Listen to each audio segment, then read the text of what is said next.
Shall we learn the 6-step process for declining requests without actually saying the word no? I'm going to go over it. It's on page 7, and then we're going to spend a few minutes actually crafting your own decline statement. First step is to do nothing.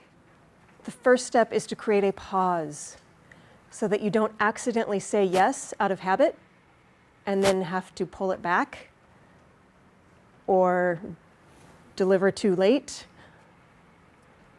It doesn't feel good to say no after you've already said yes. You can do it, but it's much better if you can actually think about it and then give good reasoning. I've read somewhere that we only have 0.03 of a second between the time our brain thinks something and our mouth says it. I don't know about you, but I can put my entire foot in my mouth in 0.03 of a second. So we have to buy time, and you can even just buy time by taking a breath. Instead of saying, yeah, we can do that. Think.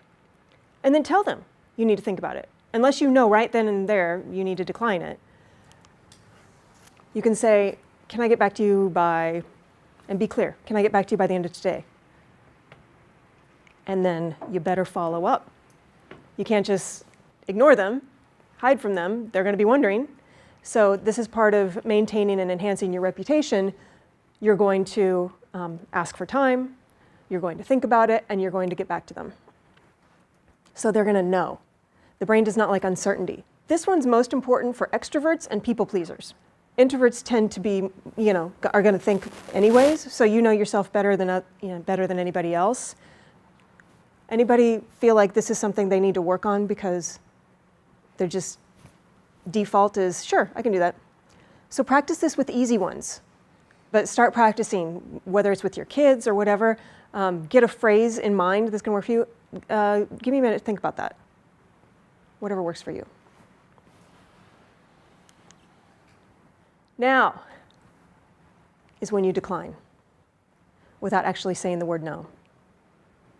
Notice that even though I don't include the word no in any of those examples, it's clear.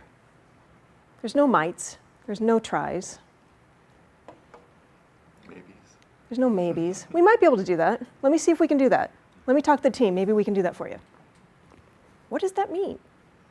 If you're talking to a really optimistic person, they're like, cool, thanks. They think you're doing it. You didn't say yes. Now, this is for Western individualist countries, where in the United States, we are very literal. There are other cultures that are much more nuanced, where they would understand that that phrase that I just gave you means not a chance in hell am I going to do that for you. But in the States, if somebody says, yeah, let me see what we can do. They're like thinking it's tomorrow. Okay, you're going to have that on my desk tomorrow. Great. All right, step 3 is optional, especially in your personal life. So I'll say this depends. I do think it's smart to give a reason at work, but not just any reason. You'll often have multiple reasons why you don't want to do something, top of which might just be you don't like that person. You're not going to tell them, I'm not going to do this because I don't like you. You're going to pick a reason that is true, credible, and that they would respect. This just happened to me. A few weeks ago, I was supposed to do a 6 a.m. radio interview. My dog got suddenly very sick, found out 2 weeks later that he had been bit by a wasp in his mouth, but all I knew was my healthy dog now had drool and face was blown up, and I had to take him to the emergency.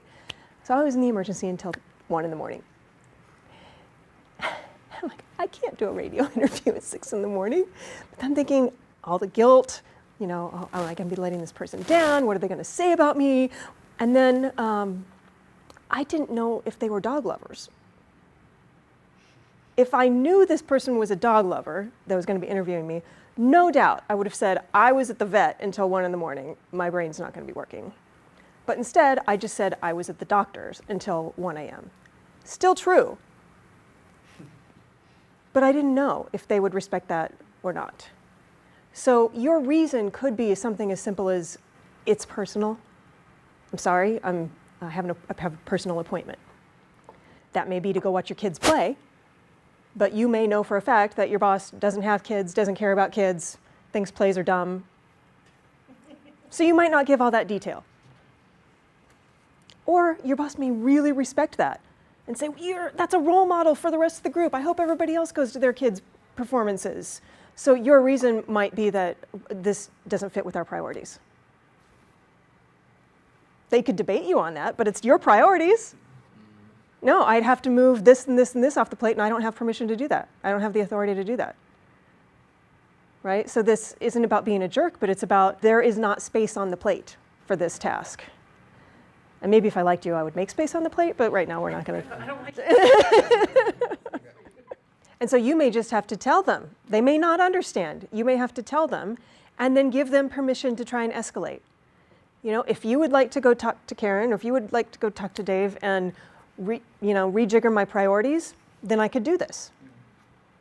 So then it's on them, but you have just explained your priorities. They may not understand or like it, but guess what? They have the same problem. They have priorities too that are not other people's priorities. That's just how work is. Our priorities never line up completely. Now, this is a whole nother class topic because when we have trust and relationship and respect, we will bend over backwards to do something for somebody, but we will not. So that's why I say this is a very valid conversation. It's just that sometimes we do have to do things for people that we don't respect. So don't be that person, Don't be the person that burns bridges so much that nobody wants to do anything for you. And I don't think any of you are. But that's what happens. Again, this is only if you feel it. Do not offer insincere gratitude. Oh, thank you, Shane, for asking me to do that. Again, right? He'll be able to tell. I don't really mean that. So, but if you sincerely are, grateful that they trusted you with that request, then you can tell them. If you can find anything to be grateful for, then say this. And it doesn't have to be step 4. It can be step 1. It can be the last step. You can just say, hey, thanks for considering me. Appreciate it. This one's tricky. Only make an offer if it doesn't overextend you. So you may not have anything to offer, but your offer may be, I can't do it, but I know somebody who can. So I'm just going to offload it to him. One of my favorite stories was I had somebody in my group coaching, and she sat next to the new scanner. And so she learned how to use the scanner. Well, nobody else wanted to learn how to use the scanner because that's brain pain, right? I have to learn something new. I don't want to do that. I liked the old scanner. Where'd that go? So everybody would just pile things on her desk because she knew how to use the scanner. She was nice. Meanwhile, resentment is just oozing off of her in droves. And she's thinking, I'm going to yell at somebody and really hurt my reputation here pretty soon. So her offer was, I'm going to offer 2 20-minute trainings on Tuesday morning and Thursday afternoon. And I'll teach you how to use the scanner. It took her 5 minutes to show people how to use the scanner, and the pile went away.